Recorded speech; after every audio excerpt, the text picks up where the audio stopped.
You will hear a new student on a short summer course getting information from the college receptionist.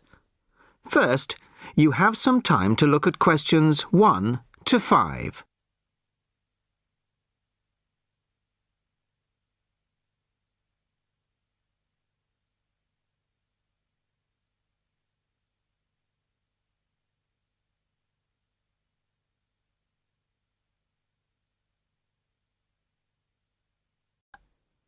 Now the test will begin.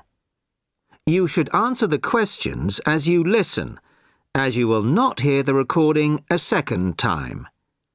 Listen carefully to the first part of the conversation and answer questions 1 to 5. Sorry to keep you waiting. OK, here's the information you need. On the first page, there's some info about the college, the facilities, the courses on offer, etc. Then, on these blue pages here, there's an outline of the social activities. You see there, OK? Yes. Now, this part of the booklet here, the yellow pages, that's the main program starting at 9 a.m. tomorrow. 9 a.m., OK. So all the new students will be gathering in Herville Hall at 9 o'clock. Sorry, where? Herville Hall. I'll spell it for you. It's Hervill, and then Hall for hall, of course. It's the big white building by the entrance. OK, I've seen it. Right. Anyway, you'll be in there for an hour. First, the Director of Studies will explain the various courses we offer and the requirements for them. Then for the second half hour, the social organiser will tell you more about the social program and Saturday excursions. Is that all clear? Yes, I think so. Then where do I go after that? Yes, OK. After the talks in the hall, there's a break.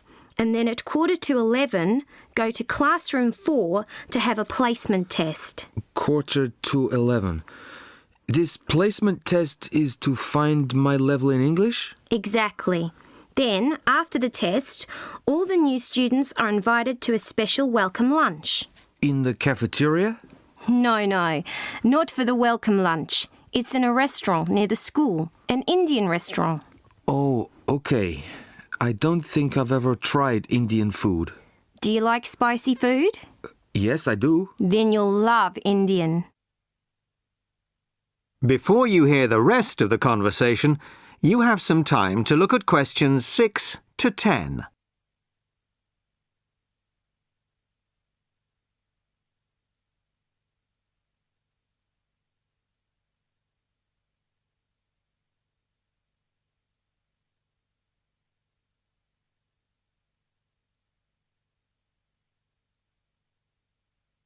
Now listen and answer questions 6 to 10. So, where's the Indian restaurant? Don't worry, it's really easy to find. Have you got that map I gave you? This one? Yes, that's it. See here, the main entrance to the school? Yes? Well, don't go out of there. There's a smaller entrance here, round the back. Oh, yes, I see. OK, so you go out of there, past the phone box, and then turn right into this road here, the one that goes along the side of the park. You'll see a supermarket on the left, and then it's just after that on the right. It's quite a big place. You can't miss it. OK. And one more thing. Is there a post office near here? Post office? Oh, yes, of course. Just the other side of the park. Go through the middle of the park, and it's there by the park entrance. Thanks a lot. You're welcome. Oh, there's a good cafe near here too. Very popular with the students. Just there. You go out of the main entrance into Varley Road, then turn left at the bank, and it's at the end of the street. They do amazing coffee. That's great. Thanks very much. No problem. Enjoy your course. Thanks again. Bye.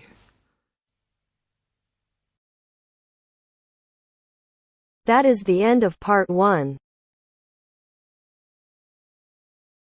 You now have half a minute to check your answers.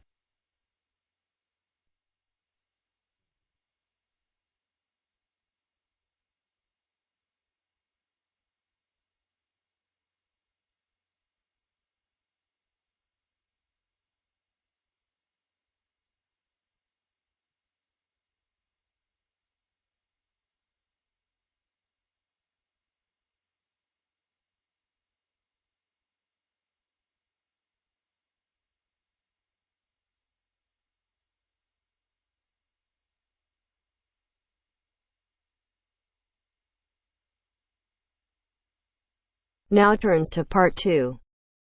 Part 2. First, you have some time to look at questions 11 to 17.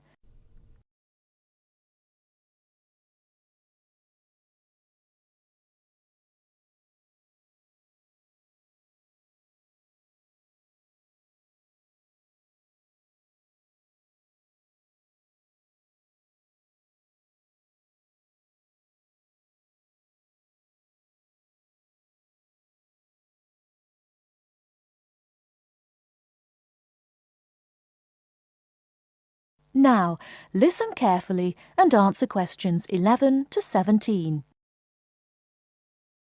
Hello, and thanks everyone for coming here today. I know it's always a bit stressful going for a job interview, but it's best to be prepared. For any of you who may not know me, my name is Fiona Ogilvie, and my job is to offer guidance and support for students with special needs. Now, you wouldn't be here today if you weren't interested in finding a job in the holidays. So let's get down to it and see what things you need to be looking out for. Most of you, I hope, will be applying for jobs with the companies that have been recommended by the university. The reason for this is that we here at the university already know these companies and have established good working relationships with them. I've also been to visit all of them and checked out the facilities they have to offer. You really need to make informed choices when you're looking for a job and make sure you know before you even get to the interview stage that your needs will be met. But I know that some of you are applying for jobs independently and have looked at companies outside the university recommended list. So for you, it's best to plan ahead and be aware of what it is you may need while you're working. Things that you need to check when you go for an interview are there enough toilet facilities and are these easily accessible? Also, you want to check that all the public areas inside the building are barrier-free, so you can get direct access to these public spaces whenever you need to. And ask about ramps into the building, so you know how many there are and where they are located. These kinds of things are so much more difficult to sort out when you've started work, as they take time. But ramps are an absolute must, so please make sure you know where they are. Another thing you must make sure of is that the lifts have the correct lowered control panels. Ask if all the lifts have this facility or if it's only certain ones. Now, something I think that is often overlooked is working hours. What you want to make sure of is that you get flexi time. This basically means that your working hours are flexible and you can clock on and clock off in times that suit you. Within reason, of course. Most companies do recognise that it takes much longer for someone in a wheelchair to get on and off buses and trains. Public transport can take that much longer, so you need to be organised and prepared. And for those of you lucky enough to own a car, check how many disability parking spaces are available. Remember that it's your right to have a disabled parking space. These also need to be near enough to a wheelchair-accessible entrance or ramp. OK, are there any questions before we move on? Before you hear the rest of the talk, you have some time to look at questions 18 to 20.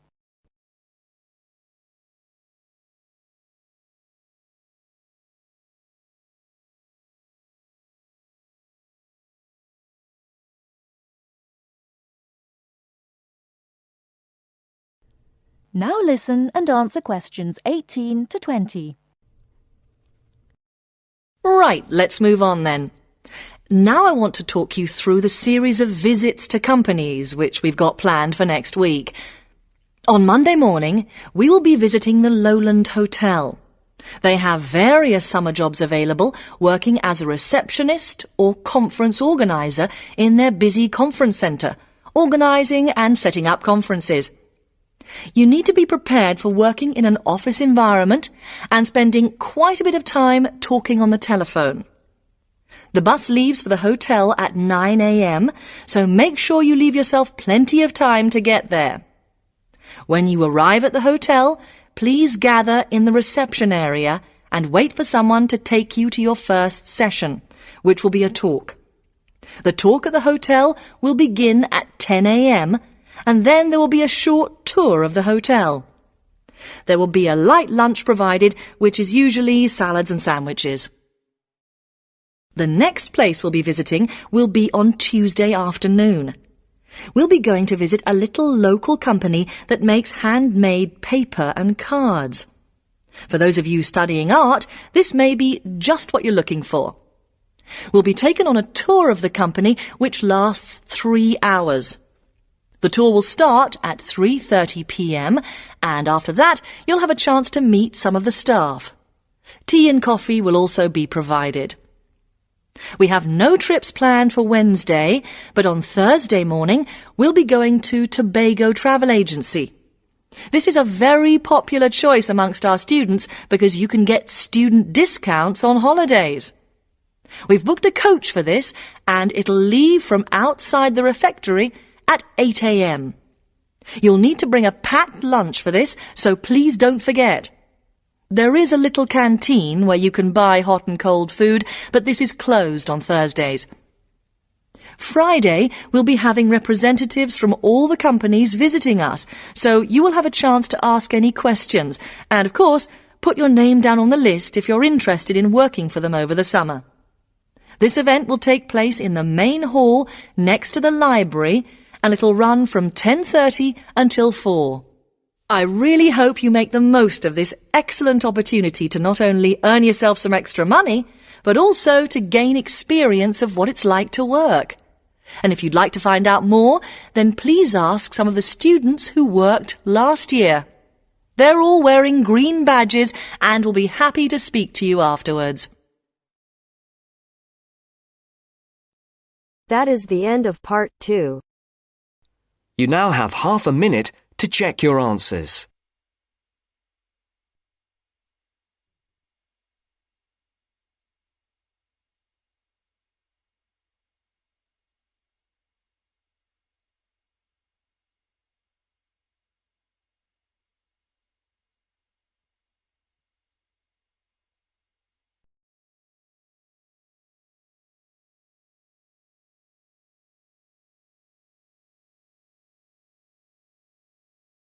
Now turns to part 3.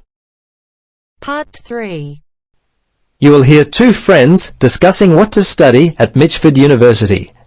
First, you have some time to look at questions 21 to 27.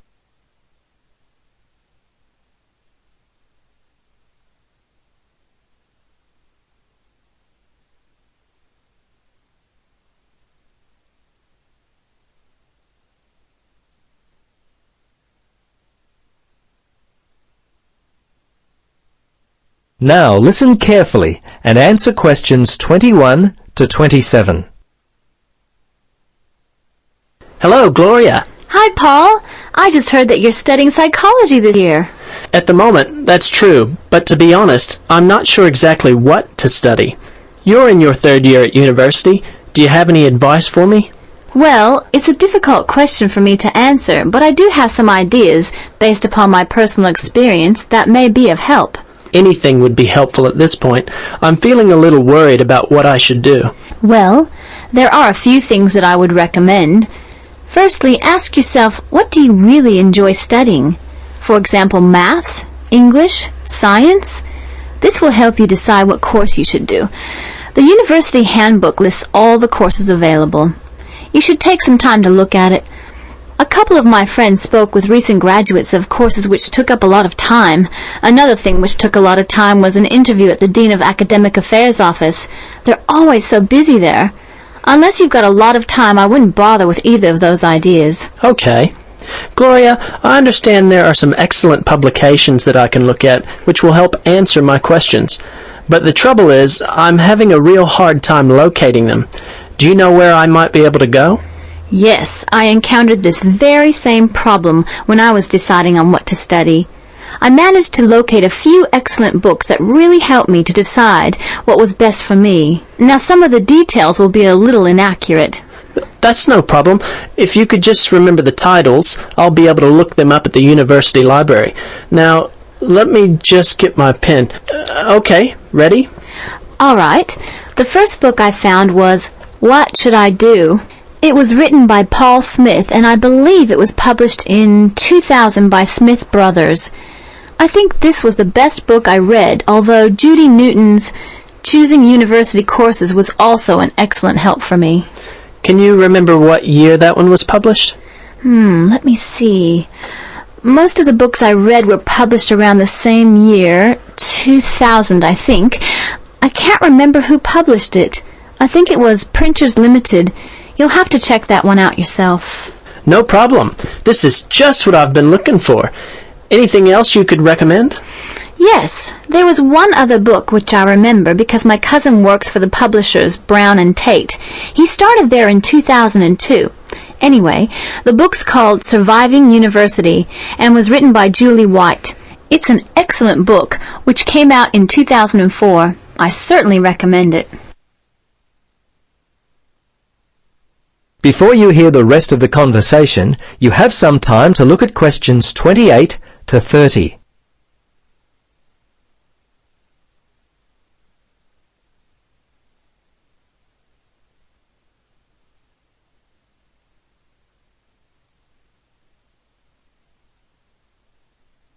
Now listen and answer questions 28 to 30. Gloria, this discussion has been so helpful. I wonder if I might ask one more question. Sure. What would you like to know? Well, I'm wondering why you finally decided to study psychology. Well, what helped me to decide was my interest in working with people. I think that's what you've got to really decide in your own mind. Do people give you energy or do they drain you of energy? I asked my friends what they thought of my idea, and most of them thought it was a good choice. Yeah, you know, I think my parents or family members who know me well would be a good place to start. I think if you like to research subjects, you might prefer to work by yourself. That could help you to decide what area you should study. For me, I like working with numbers, and I knew psychology involved a lot of this, so that also helped me to choose my course of study. The bottom line is you've really got to know what you naturally like to do. Once you work that out, you simply choose areas of study that relate to those things. Well, Gloria, I can't thank you enough for your time. Would you be interested in joining me for a coffee?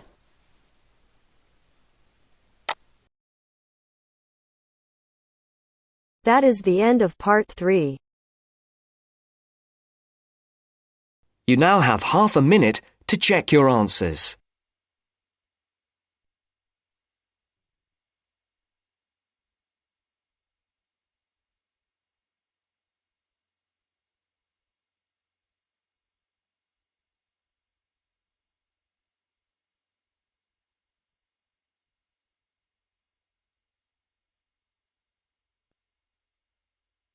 Now turns to part 4. Part 4. You will hear a lecturer in education talking about some experiments done in the USA to investigate the effects of reducing class sizes. First, you have some time to look at questions 31 to 40 on pages 71 and 72.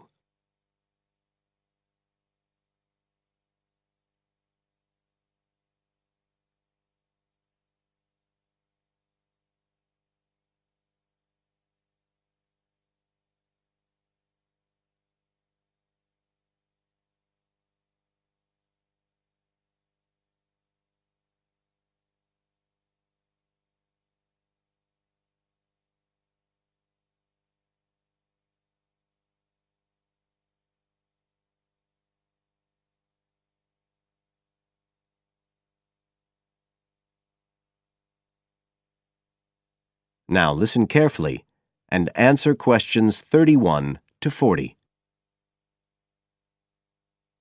All over the world, there are passionate arguments going on about how educational systems can be improved. And of all the ideas for improving education, few are as simple or attractive as reducing the number of pupils per teacher. It seems like common sense. But do these ideas have any theoretical basis? Today, I want to look at the situation in the USA and at some of the research that has been done here in America on the effects of reducing class sizes. In the last couple of decades or so, there has been considerable concern in the United States over educational standards here, following revelations that the country's secondary school students perform poorly relative to many Asian and European students. In addition, statistics have shown that students in the nation's lower-income schools in the urban areas have achievement levels far below those of middle-class and upper-middle-class schools. So would reducing class sizes solve these problems? Well, we have to remember that it does have one obvious drawback. It's expensive. It requires more teachers and possibly more classrooms, equipment, and so on. On the other hand, if smaller classes really do work, the eventual economic benefits could be huge. Better education would mean that workers did their jobs more efficiently, saving the country millions of dollars. It would also mean that people were better informed about their health, bringing savings in things like medical costs and days off sick. So what reliable information do we have about the effects of reducing class sizes? There's plenty of anecdotal evidence about the effect on students' behavior, but what reliable evidence do we have for this?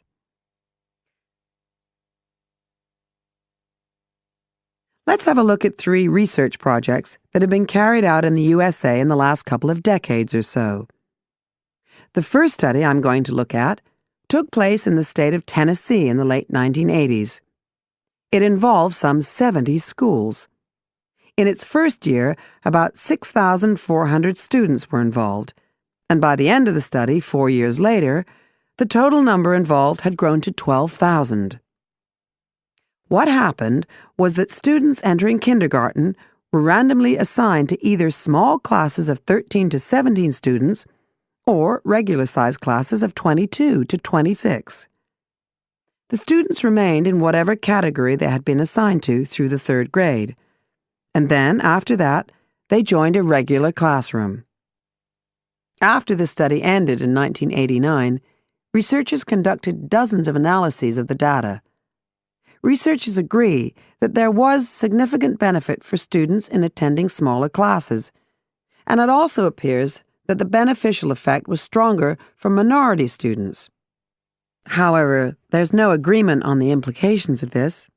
We still don't know the answer to questions like how long students have to be in smaller classes to get a benefit, and how big that benefit is, for example. The second project was much larger and took place in California. Like the Tennessee study, it focused on students from kindergarten through to grade 3, but in this case, all schools throughout the state were involved. The experiment is still continuing, but results have been very inconclusive, with very little improvement noted.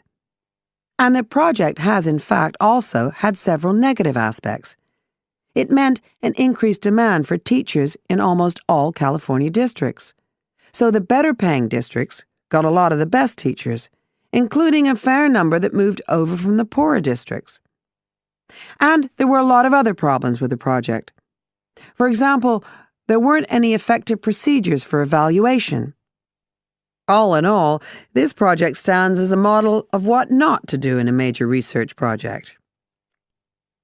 A third initiative took place in the state of Wisconsin at around the same time as the California project began, and it's interesting to compare the two. The Wisconsin project was small. Class sizes were reduced in just 14 schools, but it was noteworthy because it targeted schools at which a significant proportion of the students were from poor families, compared with California's one-size-fits-all approach. Analysts have found that the results are very similar to the Tennessee project, with students making gains that are statistically significant and that are considerably larger than those calculated for the California initiative. Now, I'd like to apply some of these ideas to the latest.